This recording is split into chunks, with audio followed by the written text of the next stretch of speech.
नमस्कार दोस्तों, स्वागत है आप लोगों का मेरे YouTube channel the Neeraj classes 7.0 में। चलिए आज देखेंगे हम रीजनिंग के कुछ दिए गए महत्वपूर्ण प्रश्न क्वेश्चन से हैं संबंधित और संख्या को चुनिए। अब बड़े ध्यान से दिखेगा। 56 से 60 है तो 75 से क्या होगा, ये वही अंक पूछ रहा है। तो चलिए हम लोग लागू करते हैं पहला नियम। तो जब 56 में जब 4 जोड़ेंगे तो कितना आ जाएगा, 60 आता है। तो 75 में जब हम 4 जोड़ेंगे तो कितना आएगा, 89। क्या इस ऑप्शन में दिए गए, नहीं। तो ये मेरा अप्लाई यानी कि ये मेरा नियम गलत हो जाता है। अब मैं चलता हूँ अपने सेकंड, अपना दिमाग लगाता हूँ दोस्तों। आप लोग एक चीज़ देखिएगा, जब हम 5 और 6 का गुणा करते हैं, 5 छंग कितना होता है 30, और 30 का गुणा जब 2 से करते हैं तो कितना हो जाता है 60। तो ये अप्लाई करने पर ये आ जा रहा है। तो 75 को देखते हैं भैया। तो 7 पचे 35, कितना 35, 35 इंटू 2 बराबर 70 हो जाएगा। क्या इस ऑप्शन में 70 है क्या, तो 70 है ना, तो बिल्कुल सही हो जाएगा। अगर नहीं समझ में आया तो फिर से आप सभी को बता दे रहा हूँ कि इन दोनों का गुणा करने का पड़ेगा। 5 का 6 का आपस में गुणा करेंगे 30 आएगा। उसके बाद हम 2 से उसको गुणा करेंगे तो 60 आ जाएगा। और बिल्कुल उसी प्रकार से 7 का गुणा 5 का करेंगे तो 35 होगा, और 35 का गुणा 2 से कर देंगे तो 70 आपका करेक्ट आंसर हो जाएगा, ऑप्शन नंबर सी वाला। दोस्तों देखिए, इसमें हमको लुप्त संख्या ज्ञात करना है। लुप्त संख्या ज्ञात करने के लिए सबसे पहले चलिए हम लोग ध्यान से इसको देखते हैं। 3 और 5 और 8 मिलाने पर 23 हो रहा है। चलिए हम लोग देख लेते हैं क्या इसको कैसे 23 हो रहा है। 3 और 5 को जब मिलाएंगे तो 8 होगा मेरे प्यारे विद्यार्थी, और 8 को मिलाएंगे तो 16 होगा। और 16 में कितना जोड़ते हैं, 16 7 कितना हो जाता है, 23 हो जाता है। तो चलिए हम सेकंड वालों को चेक करते हैं। 7 6 13, 13 7 कितना होगा, 7 6 13 7, 7 6 13, 13 8 कितना होगा मेरे प्यारे विद्यार्थी। तो आप सभी को पता है कि जब हम 13 और 8 को जोड़ देंगे तो दोस्तों 21 हो जाएगा। और जब हम 21 को 7 में जोड़ेंगे तो 28 होगा। यानी कि ये मेरा नियम अप्लाई नहीं करना है, वहाँ पर आपको कुछ नहीं करना है, आपको सोचना है बस। बिल्कुल जैसे बता रहे हैं, मैं प्रैक्टिस सेट कंटिन्यू करवाऊंगा और आपको रीजनिंग की समस्या दूर कर दूंगा। तो देखिए आपको करना क्या है इसमें। आपको दोस्तों करना यह है कि 3 पचे कितना होता है 15, 3 पचे 15, 15 में 8 जोड़ेंगे तो कितना हो जाएगा, तो 15 में 8 जोड़ेंगे तो 23 हो जाएगा। चलिए हम इस पे अप्लाई करते हैं। 7 छंग 7 और 6 का जब गुणा करेंगे तो 7 छंग 42 प्लस 8, 42 8 50 होगा। बिल्कुल सही दोस्तों, इसी प्रकार से ये प्रश्न हल होगा। 9 छक्का 54, 54 और प्लस 4 कितना होगा, 54 4 हो जाएगा 60। यानी कि मेरे प्यारे प्यारे विद्यार्थी इसका राइट आंसर हो जाएगा। इसका क्या हो जाएगा, 9 छक्का 54, 54 4 58 होगा। तो दोस्तों इसका राइट आंसर हो जाएगा ऑप्शन नंबर ए वाला, 58 यहाँ पर हो जाएगा। ठीक है, 9 छक्का 54, 54 4 58। फिर से आप सभी को समझा देता हूँ कि आप सभी को डाउट ना रहे, क्योंकि ऐसे मेरे प्यारे विद्यार्थी देख रहे हैं जिनको अभी थोड़ा सा भी नहीं ज्ञान है। तो देखिए 3 पचे 3 और 5 का गुणा करेंगे तो 3 पचे 15 होगा। 15 में जब 8 को जोड़ेंगे तो 23 हो जाएगा। और 7 और 6 में का जब गुणा करेंगे तो 42 होगा, प्लस 8 को जोड़ेंगे तो 50 हो जाएगा। और 9 छक्का 54, 54 प्लस 4, तो 54 4 58 हो जाएगा। इसको करने के लिए दोनों पे अप्लाई किया हुआ नियम अगर काम कर रहा है तो इस पर वही अप्लाई करना होगा। अब अगला प्रश्न दोस्तों ये है।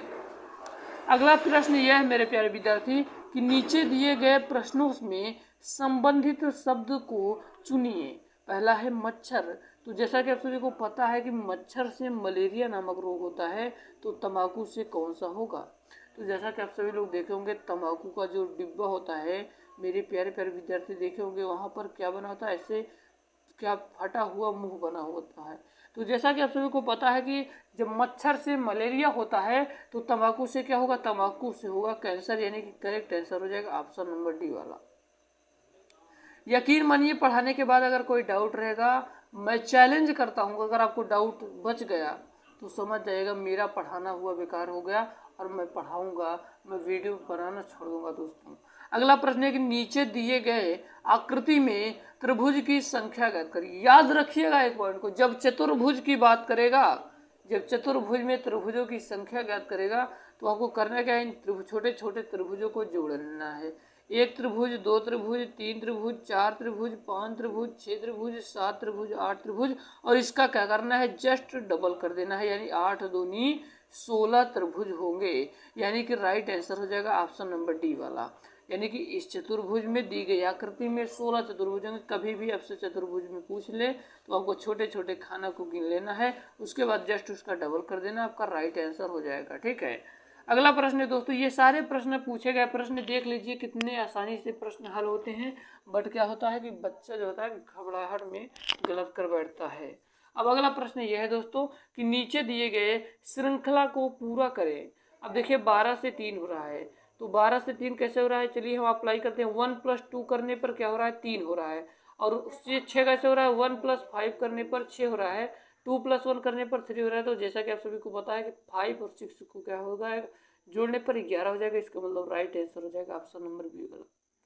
नहीं समझ में आया तो फिर से बता देते हैं कि 1 और 2 को जोड़ने पर 3 आया, और 1 + 5 को जोड़ने पर 6 आया, और 2 + 1 को जोड़ने पर 3 आया, और 5 और 6 को अप्लाई करके जोड़ देंगे तो 11 हो जाएगा। इसका मतलब right answer option number B वाला हो जाएगा। अगला प्रश्न यह है दोस्तों कि दिए गए विकल्पों में से लुप्त अंक ज्ञात कीजिए। और याद रखिएगा जब लुप्त अंकों की बात करेगा वो भी वृत्ताकार आकृति में, तो आपको सामने से सामने वाले को देखना है, इसको सामने से सामने वाले को और इसको सामने से सामने वाले को। मेरी मोटी मोटी बात को समझ पा रहे होंगे ना आप लोग। तो देखिए 5 के सामने है 128, तो ये हुआ कैसे आखिरकार। तो चलिए हम आप सभी को बताते हैं, जब 5 का क्यूब करेंगे तो मेरे प्यारे प्यारे विद्यार्थियों, 5 × 5 = 25, 5 × 125 प्लस 3 करने पर 128 आ रहा है। हाँ तो बिल्कुल सही है। तो अब हम अगला नियम देखेंगे, जब दोनों पर ये अप्लाई होगा तो तीसरे पर तभी आपको अप्लाई करना होगा। तो चलिए देखते हैं, 3 × 3 = 9 × 27 प्लस 3 करने पर क्या हो जाएगा, 30 हो रहा है। तो क्या 30 है क्या, हाँ है। तो हाँ सर तो है, तो दोनों में तो अप्लाई हो रहा है। पर अब हम इसको कर सकते हैं, बिल्कुल आप कर सकते हैं दोस्तों। अगर कोई भी पैटर्न दिया हो, जैसे 3 फॉर्म में दिया हो, अगर 2 का आपका करेक्ट हो रहा है तो तीसरा वाला भी आपको उसी पैटर्न पर करना होगा। 6 का करिए, 6 × 36 = 216 प्लस 3 = 219। इसका मतलब करेक्ट आंसर हो जाएगा ऑप्शन नंबर बी वाला। चलिए हम लोग चलते हैं 7 नंबर के प्रश्न की ओर। तो दोस्तों आप सभी को बता दूं, हम प्रैक्टिस में हर एक टाइप के प्रश्न को देखते हैं जो इंपॉर्टेंट रहता है। तो आप लोग पहली बात तो याद कर लीजिए, ए से लेकर जेड तक के आपको अंकों को याद कर लेना, उनकी गिनती जो होती है गणना, तो उसको आपको याद कर लेना होगा। देखिए इस प्रश्न को कैसे बनाया जाएगा। ए से जेड, यहाँ से समझ में आ रहा है कि ये ए का जस्ट विपरीत जेड होता है, और यम का क्या होता है, यम का यन जस्ट विपरीत होता है। आप लोग चेक कर लीजिएगा, जोड़ने पर 27 आता है। आप लोग चेक कर सकते हैं मेरे प्यारे विद्यार्थी। और बी और वाई को जोड़ने पर 27 आएगा, तो समझिए बिल्कुल विपरीत और दोस्तों बिल्कुल करेक्ट हो रहा है। तो यन का विपरीत क्या होगा, यहाँ पर क्या होगा, उसके बाद के विपरीत क्या होगा, चलिए हम लोग बताते हैं, हम आप सभी को बताते हैं। ये जस्ट अपोजिट है, तो यन के स्थान पर क्या होगा, तो याद रखिएगा यन के स्थान पर यम हो जाएगा। जब यन और यम के अंक को जोड़ा जाएगा तो 27 होगा। और के स्थान पर क्या हो जाएगा, के स्थान पर पी हो जाएगा, यल के स्थान पर हो जाएगा। तो यम पी ओ इसका राइट आंसर यानी कि ऑप्शन नंबर ए वाला। अब 8 नंबर का प्रश्न ये कह रहा है कि वह आरेख, ये कौन सा किस प्रश्न का है, तो वेन डायग्राम का है मेरे प्यारे विद्यार्थी, वेन डायग्राम का प्रश्न है। वह आरेख चुनिए जो दिए गए वर्गों के बीच के संबंध का सही निरूपण करता है। शर्ट लाल हरा, तो याद रखिएगा एक पहला बना लीजिए शर्ट भैया, उसके बाद क्या करना है, शर्ट के इधर इस साइड बनाना है आपको लाल, चाहे जिस साइड बनाइए, और एक बनाइए हरा। यार भैया समझिए आप लोग, ये जो शर्ट है, शर्ट में कुछ शर्ट तो लाल है और कुछ शर्ट तो हरा होगा, यानी कि यही ऑप्शन आपका सही हो जाएगा।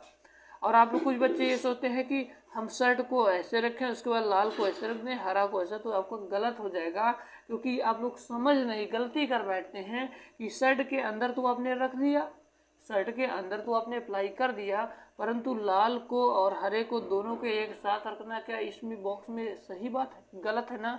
कि शर्ट तो है परंतु दोस्तों कलर अलग अलग है। तो ये शर्ट है, इसका आधा कुछ कलर क्या है, हरा है, कुछ कलर लाल है। इसका मतलब राइट आंसर हो जाएगा ऑप्शन नंबर डी वाला। उम्मीद करता हूँ बताए जा रहे सारे प्रश्नों के लिए मैं पूरी मेहनत से दोस्तों आप लोगों के लिए वीडियो ऐसे ही प्रोवाइड करता रहूँगा। चलिए इसके पहले वाले का आंसर बता देता हूँ, ऑप्शन नंबर डी वाला सही हो जाएगा। इसका मतलब देखिए फिर से समझा दे रहा हूँ, ये क्या है, ये है शर्ट, कुछ शर्ट लाल है तो कुछ शर्ट हरा है, इसका मतलब correct answer option number D वाला।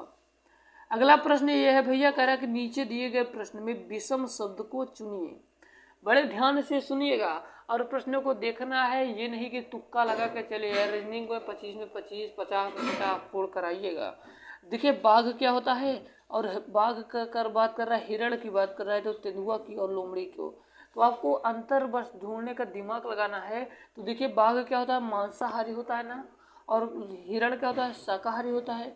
तेंदुआ भी मांसाहारी और लोमड़ी भी मांसाहारी होती है मेरे प्यारे विद्यार्थी। इसमें डिफरेंट ये है कि डिफरेंट एक बंदा इसमें से शाकाहारी है, वही आपका राइट आंसर हो जाएगा, ऑप्शन नंबर बी वाला। ठीक है ना। तो चलिए हम लोग चलते हैं अपने 10 नंबर के प्रश्न की ओर। 10 नंबर का प्रश्न आपको कमेंट बॉक्स में कमेंट करके बताना होगा। आपको एक बता देता हूँ, 8 का स्क्वायर जब 64 होगा तो 6 का स्क्वायर क्या होगा, जल्दी से कमेंट बॉक्स में इसका आंसर बताइए। उम्मीद करता हूँ ये छोटी सी वीडियो ये आप सभी के पसंद आए हो। अगर पसंद आए हो दोस्तों तो वीडियो को लाइक जरूर करिएगा, और चैनल पे नया हो तो चैनल को सब्सक्राइब करिएगा।